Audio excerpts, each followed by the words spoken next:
जी अस्सलाम वालेकुम। Welcome to Pakistan stock नेटिक। उम्मीद है कि आप तमाम दोस्त खैरियत से होंगे। चलते हैं जी मार्केट की तरफ। देखते हैं क्या पोजीशन है और आगे की प्लानिंग जो है वो क्या की जा सकती है। आज मार्केट मुझे तो लगता था कि शायद 46,000 जो है वो क्रॉस कर जाए, लेकिन ऐसा नहीं हो सका। 46,000 की कल ही हम लोग बात कर रहे थे कि हो सकता है कि मार्केट जो है वो एक ही दिन में 46 को जो है वो क्रॉस कर जाए। तो बहरहाल उसने टच तो किया लेकिन वहां सस्टेन नहीं कर पाई, जो कि कोई अच्छी इंडिकेशन नहीं है।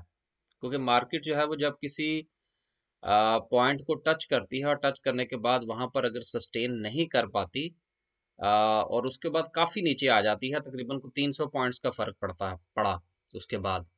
तो इसलिए मामलात कुछ ज्यादा अच्छे नहीं हो सकते आने वाले दिनों में। बहरहाल चले, ये तो आना जाना जो है मार्केट का लगा रहता है। देखते हैं कि क्या पोजीशन रही सर्किट ब्रेकर की। देखिए सर्किट ब्रेकर में आज 7 कंपनीज जो हैं वो अपर कैप हैं, लेकिन जो अच्छे वॉल्यूम के साथ है वो सिर्फ एक ही कंपनी है, और वो फर्स्ट नेशनल इक्विटीज है जो कि मेरे पास है। तो वही अपर कैप हुई है जो मेरे पास है। तो बहरहाल मैंने कल भी इसके बारे में एक जिक्र किया था। मेरा ख्याल है शायद कि लोगों के कानों में वो बात जरूर मौजूद होगी। बहरहाल नो मोर। उम्मीद है कि आप समझ गए होंगे कि मैं क्या कहना चाह रहा हूँ। लोअर कैप की बात करें तो लोअर कैप में कोई कंपनी नहीं है, ये भी एक अच्छा साइन है। देखिए मार्केट ने 200 पॉइंट्स जो है वो डाले तो हैं, लेकिन मार्केट 46,000 से जिस तरह तेजी के साथ नीचे गिरी है ना, अ, शायद यहाँ उसको थोड़ा सस्टेन करना चाहिए था 46,000 के करीब ना, या कम से कम उसको जिग जैग की सूरत में नीचे आना चाहिए था। लेकिन वो जैसे ही उसने 46,000 को टच किया है, उसके बाद वो फॉलिंग नाइफ बन के नीचे की तरफ आई है, जिससे मैं को खास मुतमिन नहीं हूँ। अ, तो खैर आगे देखते हैं कि क्या पोजीशन है। कैंडल की तरफ जब चलेंगे तो वहां पर ये चीज जो है ज्यादा अच्छे तरीके से हमें नजर आएगी। ये देखें ना, अ, ये यहाँ पर मार्केट जो है उसने 46,000 को जस्ट हाथ लगाया है बिल्कुल, और हाथ लगाने के बाद जो है वो वहां से ऐसे भागी है कि जैसे चोर के पीछे पुलिस नहीं पड़ जाती। और उसके बाद वो वहां टिकी नहीं है। तो खैर देखते हैं कि इंशाल्लाह पोजीशन जो है वो किस तरफ को हो सकती है, क्या प्लानिंग की जा सकती है। अ, उम्मीद है कि इंशाल्लाह रमजान से पहले हालात जो है वो बेहतर रहेंगे। चलते हैं जी आगे और ग्राफिकल व्यू का थोड़ा सा जायजा लेते हैं कि वो हमें क्या कहता है। ग्राफिकल व्यू जो है आज हमें ये कह रहा है, कल हमने जब इसका जायजा लिया था तो आपको याद होगा कि सबसे नीचे जो सेक्टर था कल, आई थिंक सो, वो था कमर्शियल बैंक्स। ठीक है। और उसके बाद दूसरे नंबर पर जो था मेरा ख्याल है वो इंजीनियरिंग सेक्टर का था। लेकिन आज अगर आप एक गौर करें तो इंजीनियरिंग सेक्टर जो है वो मुकम्मल तौर पर इसमें से निकल चुका है, if I am not wrong. ये टॉप 10 सेक्टर्स जो हैं, टॉप 10 सेक्टर्स में हमें इंजीनियरिंग सेक्टर नजर नहीं आ रहा, और उसकी जगह जो है वो ले ली है ट्रांसपोर्ट सेक्टर में। टेक्नोलॉजी सेक्टर जो है वो स्टिल ऊपर है, अपने आप को सस्टेन किए हुए है। उसकी रीजन पीटीसीएल के अंदर एक बहुत अच्छा वॉल्यूम कल भी और आज भी। मेरे पास तो यार जितना भी पीटीसीएल था मैंने सारा बेच दिया है आज। क्योंकि देखिए, एक चीज होती है लॉस को बर्दाश्त करना, और एक चीज होती है प्रॉफिट को बर्दाश्त करना। प्रॉफिट को बर्दाश्त करना भी बड़ा मुश्किल होता है। ओहो हो, बंदा शायद लॉस को तो बर्दाश्त कर जाए, प्रॉफिट नहीं बर्दाश्त होता। बंदा कहता बस जल्दी जल्दी बुक कर लो। तो खैर आज मैंने सारा बेच दिया। अब चलते हैं इंशाल्लाह उसके ऊपर, समरी के ऊपर तो बात करते हैं कि क्या पोजीशन है और आगे क्या अपॉर्चुनिटीज निकल सकती हैं। कल मैंने कमर्शियल बैंक के हवाले से एक बात की थी, उसको भी इंशाल्लाह कंटिन्यू करते हैं। समरी देखें, 100 आज मार्केट ने 173 पॉइंट जो है वो माइनस किए, और 160 पॉइंट, सॉरी, 173 कंपनीज जो हैं वो डिक्लाइन में हैं, और 160 जो है वो मुस्बत के अंदर हैं। तकरीबन 50-50 की रेशो बनती है कि 50% ऊपर और 50% नीचे। 200 पॉइंट तकरीबन मार्केट मुस्बत, 46,000 को हाथ लगा के वापिस आई। ये सारी चीजें काफी सिग्निफिकेंट हैं। देखिए, सिग्निफिकेंट आप अक्सर ये सोचते होंगे कि यार ये सिग्निफिकेंट तो रोज ही होती हैं, आज अगर सिग्निफिकेंट होगी तो इसमें इतना कौन सा ज्यादा जो है वो परेशान होने वाली या सोचने वाली बात है। नहीं, देखिए, बात ये है, मैं हमेशा आप लोगों से एक बात कहता हूं कि स्टॉक मार्केट जो है ये इफ और बट के साथ चलती है, और स्टॉक मार्केट जो है ये लम्हा बलम्हा बदलती हुई मार्केट है। और जैसे जैसे मार्केट का रुख तब्दील होता है, उसके साथ साथ हमें अपने आप को और अपनी जो पॉलिसीज हैं, अपनी जो पोर्टफोलियो मैनेजमेंट है, उसको भी तब्दील करना पड़ता है।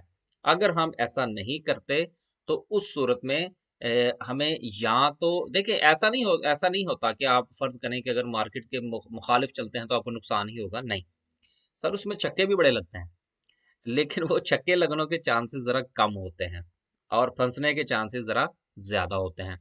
इसलिए हम जरा थोड़ा थोड़ा सा जो है वो प्रॉफिट के साथ, या थोड़ी थोड़ी जो है वो लॉस को बर्दाश्त करते हुए मार्केट के साथ चलने की कोशिश करते हैं, ताकि हम जब तक मार्केट के साथ चलते रहेंगे, मार्केट में खड़े रहेंगे, तो मार्केट के अंदर जो है वो हमारी प्रेजेंस जो है, यही इस बात का सबूत होगी कि आप यहाँ से कुछ गेन कर सकते हैं।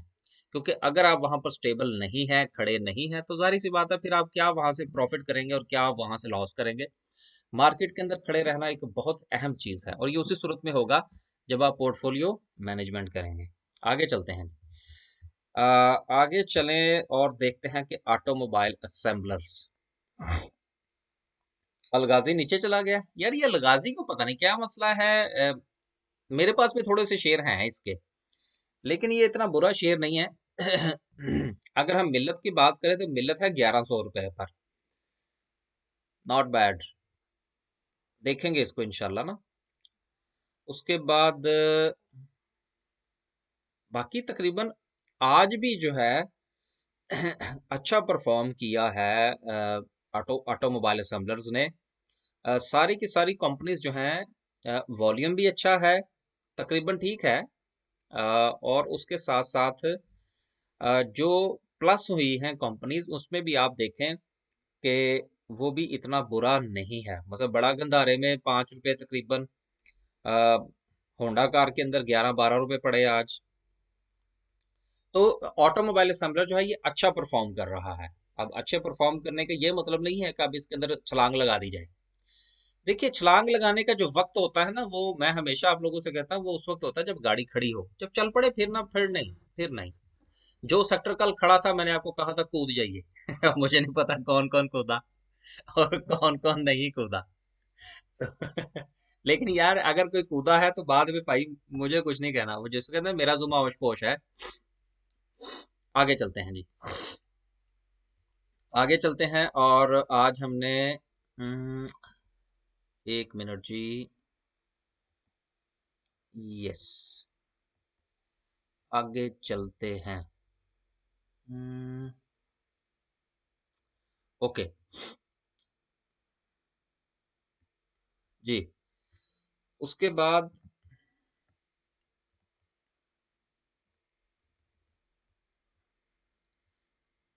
ऑटोमोबाइल असेंबलर के बाद ऑटोमोबाइल पार्ट्स आ जाते हैं। ऑटोमोबाइल पार्ट्स आज सारे नीचे हैं। ये मुझे कुछ बात थोड़ी समझ नहीं आई कि देखिए, ऑटोमोबाइल पार्ट्स और ऑटोमोबाइल इटसेल्फ, ये एक ही जो है वो, समझे कि चट्टे कट्टे हैं एक ही जगह के। कि जब ऑटोमोबाइल असेंबलर चलते हैं तो असेंबलर तो उसी सूरत में चलेंगे ना जब उनके साथ पार्ट्स लगेंगे। अब ये तो नहीं हो सकता ना कि पार्ट्स के बगैर ही ऑटोमोबाइल जो है वो पूरी हो जाए।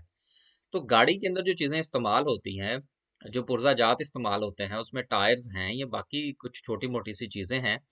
ठीक है, ये लोकल असेंबलर्स हैं, वो ज्यादा इंपोर्ट करते हैं, लेकिन फिर भी इनको इतना नीचे नहीं जाना चाहिए था। ये मेरी एक अपनी राय है, आप लोग इससे यकीनन इख्तलाफ कर सकते हैं। पैंथर नीचे आ रहा है, शायद हो सकता है 60 लगा ही दे। लगा दे तो लेना नहीं है। मेरे पास तो नहीं है भैया, अभी मेरा लेने का मूड भी नहीं है। आगे चलें जी, केबल की बात करें। केबल आज सारा ही सारा का सारा मुस्बत।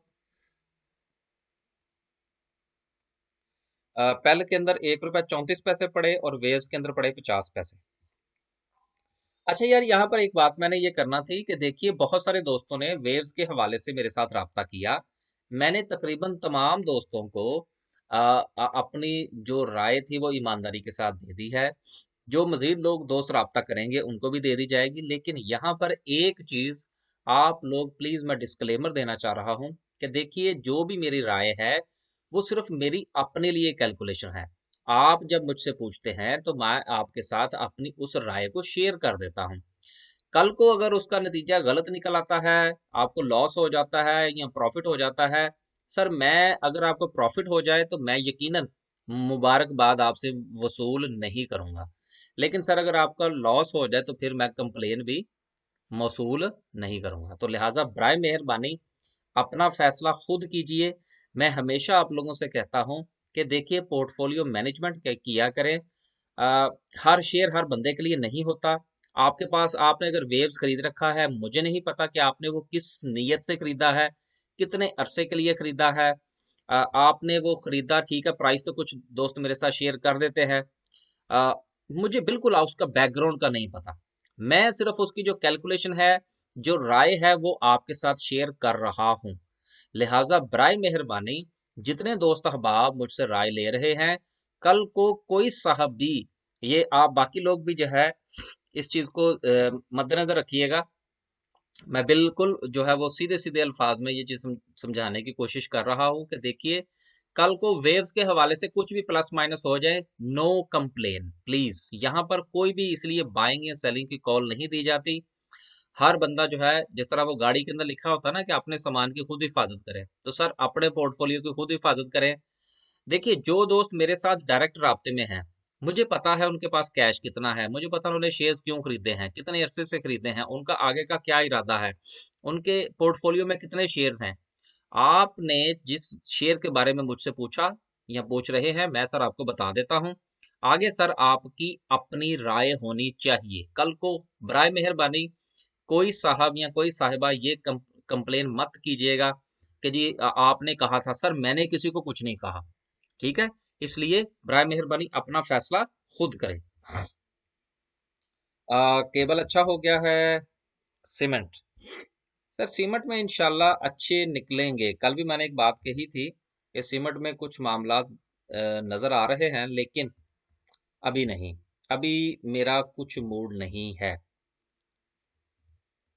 केमिकल सेक्टर ने भी आज अच्छा परफॉर्म किया, लेकिन एक वक्त में मुझे तो लग रहा था कि शायद केमिकल सेक्टर जो है वो इधर उधर हो जाएगा, लेकिन बचत हो गई है।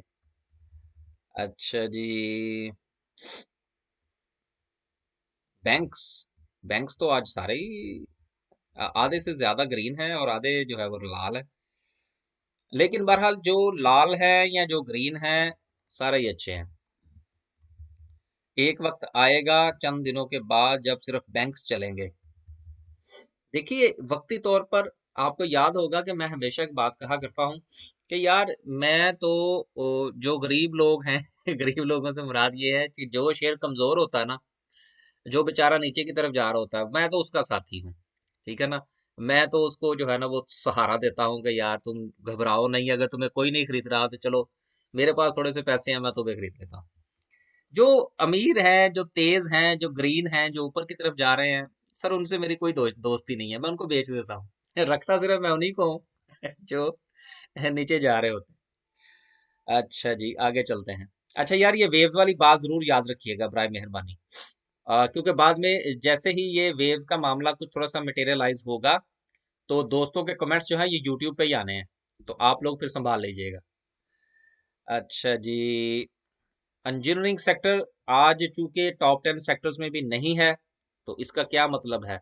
देखिए, सीमेंट और स्टील ये दोनों साथ साथ चलते हैं, जिस तरह से ऑटोमोबाइल और ऑटोमोबाइल पार्ट साथ साथ चलते हैं। लेकिन आजकल इनके दरमियान ये कंटिन्यूटी क्यों नहीं है, ये चीजें जरूर समझने वाली हैं। तो बहरहाल इंजीनियरिंग सेक्टर में भी कुछ अपॉर्चुनिटीज निकल रही हैं। बल्कि निकली हैं। मैंने अपने दोस्तों के साथ कुछ चीज़ें शेयर की थी आज सुबह। कुछ ज़्यादा नहीं, सिर्फ एक आध कंपनी का मैंने शेयर किया था। क्योंकि अभी हालात तो वाकयात थोड़ा इस चीज़ की इजाज़त नहीं दे रहे। फर्टिलाइजर सेक्टर सारे नीचे। ओके।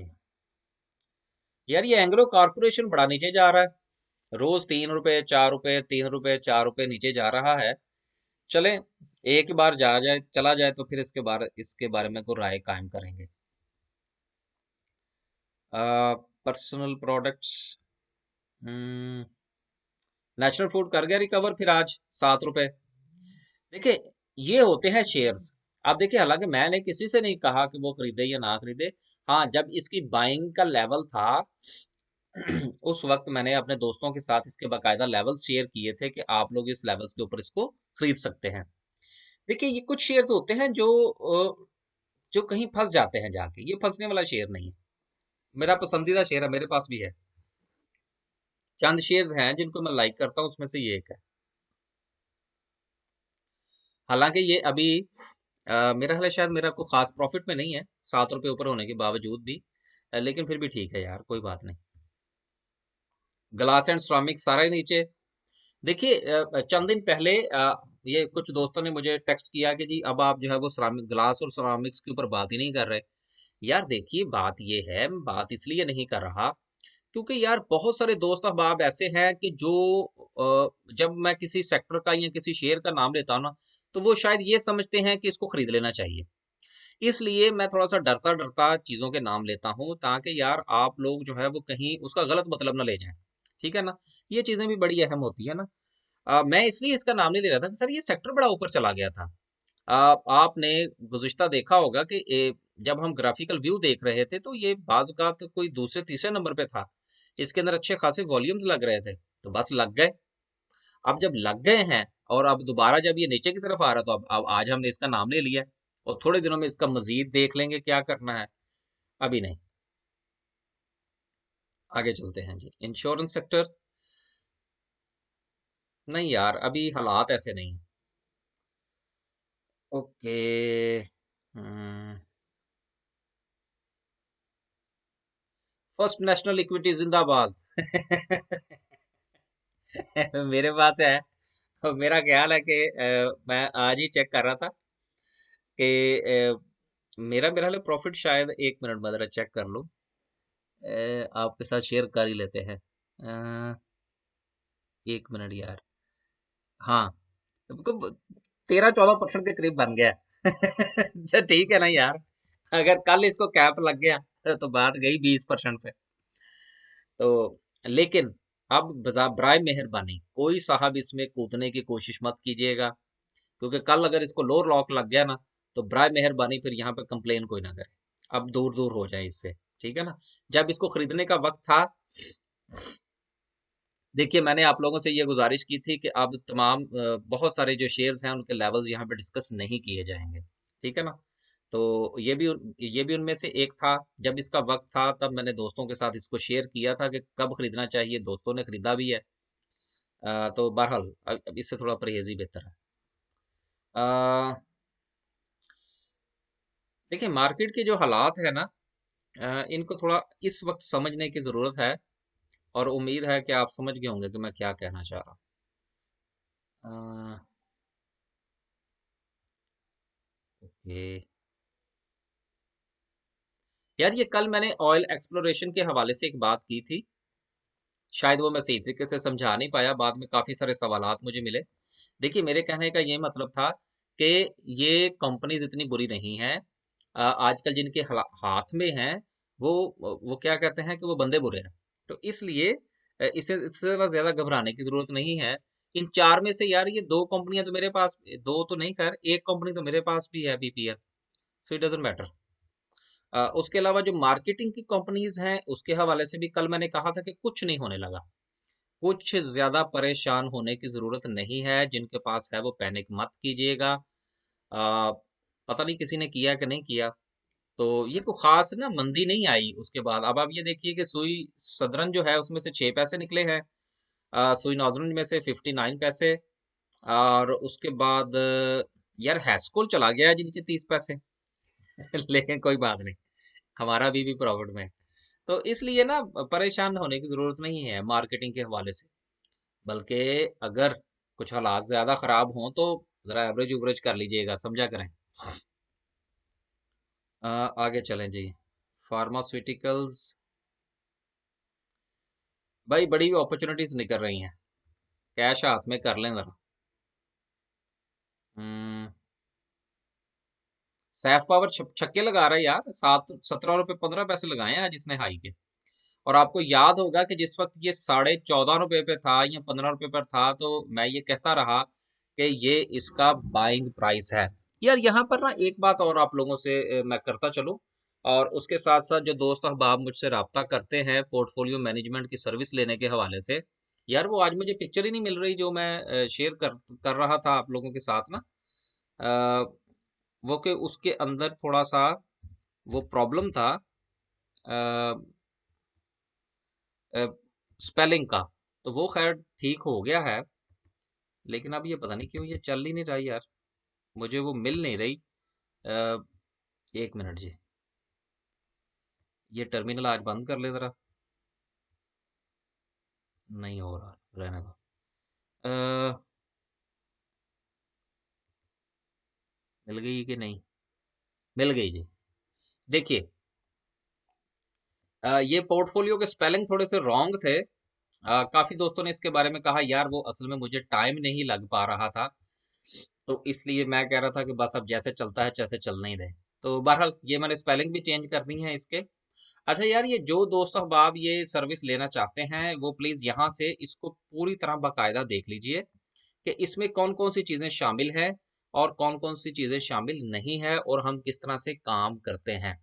और यहाँ पर एक चीज और प्लीज अंडरस्टैंड कीजिएगा और इसको जहन में रखिएगा, चाहे आप हमारी सर्विस ज्वाइन करें या ना करें, यार जो भी शेयर आप खरीदते हैं ना, ये जहन में रख के मत खरीदा करें कि ये 2 दिन में ऊपर चला जाएगा। ऐसा सोचिए, दूसरे अल्फाज में आप यूँ समझ लीजिए कि प्लीज बराए मेहरबानी डे ट्रेडिंग से परहेज किया करें। अगर आप डे ट्रेडिंग करने की कोशिश करेंगे तो नुकसान ज्यादा होगा, फायदा कम होगा। लिहाजा अगर कोई साहब या साहिबा मुझसे इस हवाले से रब्ता करते हैं या करना चाहते हैं कि मैं डेली को शेयर्स बताऊंगा और डेली बेसिस के ऊपर ऐसा होगा, तो सर ऐसा नहीं है। तो डे ट्रेडिंग और शॉर्ट सेलिंग के हवाले से प्लीज बराए मेहरबानी हमसे रब्ता ना करें, ना कोई हमारे पास ऐसी कुछ सर्विस है, ना हम प्रोवाइड कर सकते हैं। ठंडे बंदे रब्ता करें जो जो स्लो स्लो चलना चाहते हैं। तो आगे चलते हैं। ये हो गई हमारी कंपनी की मशहूरी। ओके। अच्छा, ये सैफ पावर के हवाले से मैं बात ये कर रहा था कि देखिए जिस वक्त सैफ पावर का मैं कह रहा था, तो उस वक्त बहुत सारे दोस्तों का ये ख्याल था कि यार ये शेयर बड़ा स्लो है, ये चलता नहीं है। अब देखिए जब ऐसे शेयर्स चलते हैं ना, तो ये बड़े आराम से आपको 8% 10% 12% प्रॉफिट दे देते हैं। तो यार और क्या चाहिए आप लोगों को? आप ये चाहते हैं कि एक ही दिन के आप बस आज आप शेयर खरीदें कल आपको 10% प्रॉफिट हो जाए। ऐसा नहीं होता यार, ऐसे शेयर शेयर से वैसे भी बचना चाहिए। जो इस कदर ठक करके ऊपर जाए ना, वो फिर ठक करके नीचे आते हैं, फिर संभलते भी नहीं है। अब इससे दूर रहिएगा, कोई इसको हाथ भी ना लगाए। नहीं तो नुकसान हो सकता है। आगे चलता है रिफाइनरीज। कल कुछ दोस्तों ने कहा जी रिफाइनरी को भी इग्नोर किया जा रहा है सर, जब चीजें ऊपर निकल जाएं तो फिर उनको इग्नोर करना पड़ता है। आगे चलते हैं जी।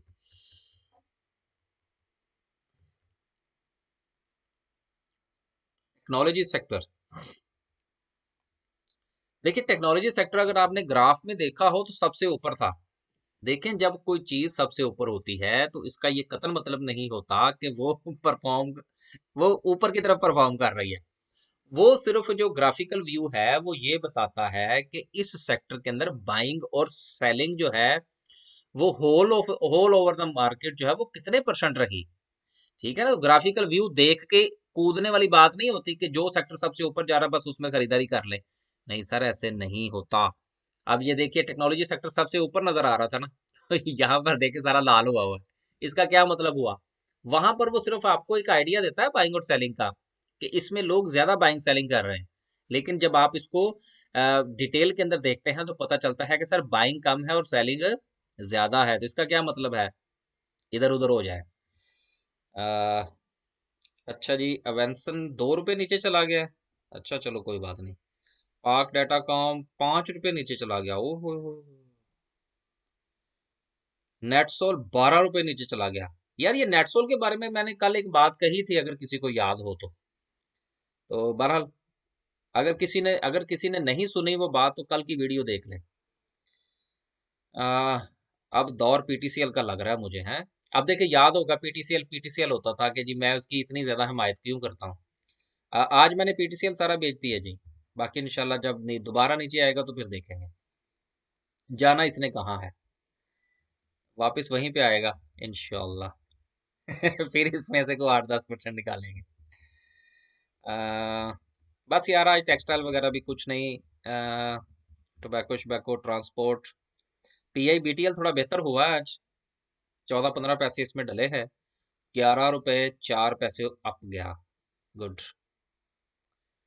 और ठीक है। बस यार, और कुछ नहीं है, आगे चलते हैं। आगे चलते हैं और देखते हैं, ग्राफिकल व्यू हो गया। और देखते हैं कि क्या पोजीशन है कैंडल की। देखिए कैंडल, जब हमने कल यहाँ पर बात की थी तो हमारी राय ये थी कि मार्केट के अंदर एक ही दिन में कुछ 400-500 पॉइंट का इजाफा हो गया, 46,000 तक मार्केट जा सकती है। मार्केट 46,000 तक गई, लेकिन अब यहाँ पर जो चीज काबिले गौर है वो ये है कि अगर आप अ, इस कैंडल की विक देखें, तो विक जो है वो 46,000 को टच कर रही है, लेकिन मार्केट ने जो क्लोजिंग दी है वो तकरीबन 45,700 के करीब दी है। और ये ऊपर की जो विक है ये तकरीबन को 200-250 पॉइंट की है, जो कि किसी भी हवाले से कम मुझे तो पसंद नहीं है। लेकिन अभी भी मार्केट के अंदर मुझे थोड़ी सी सकत नजर आ रही है, जिसकी बुनियाद पर हम ये कह सकते हैं कि मार्केट शायद 46,000 तक जाए। और अगर मार्केट 46,000 तक जाती है तो आप अपना अपना अ, इंतजाम कर लीजिएगा। ठीक है जी। उम्मीद आप समझ गए होंगे कि मैं क्या कह रहा हूँ।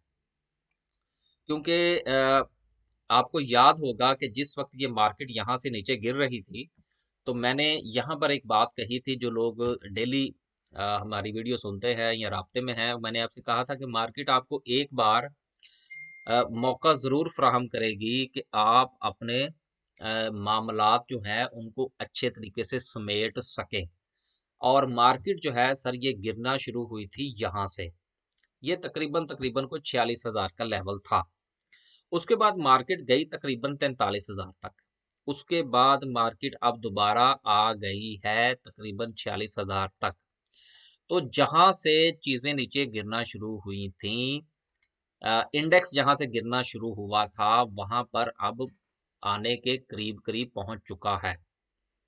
तो यहाँ पर आपको अपने पोर्टफोलियो को मुकम्मल तौर पर चेक करना चाहिए और कैश हाथ में करना चाहिए। उम्मीद है कि आप बात को समझ गए होंगे। अक्लमंद के लिए इशारा ही काफ़ी होता है, और आप लोग तो माशाल्लाह बहुत ज़्यादा अक्लमंद हैं, समझदार हैं। उम्मीद है कि मेरी बात को अंडरस्टैंड कर गए होंगे, क्योंकि बहुत सारी चीज़ें ऐसी हैं जो खुल के यूट्यूब के चैनल पर नहीं की जा सकती। तो ये 3 डब्बे भी मैंने बनाए, आप इनको भी गौर से देख सकते हैं। लेवल्स का जिक्र मैंने किया अपने दोस्तों के लिए, जो सिर्फ सुनते हैं वीडियोस को। तो इसलिए बराए मेहरबानी अपनी पोर्टफोलियो मैनेजमेंट ज़रूर करें। बस जी, आज के लिए इतना ही। अल्लाह हाफिज़।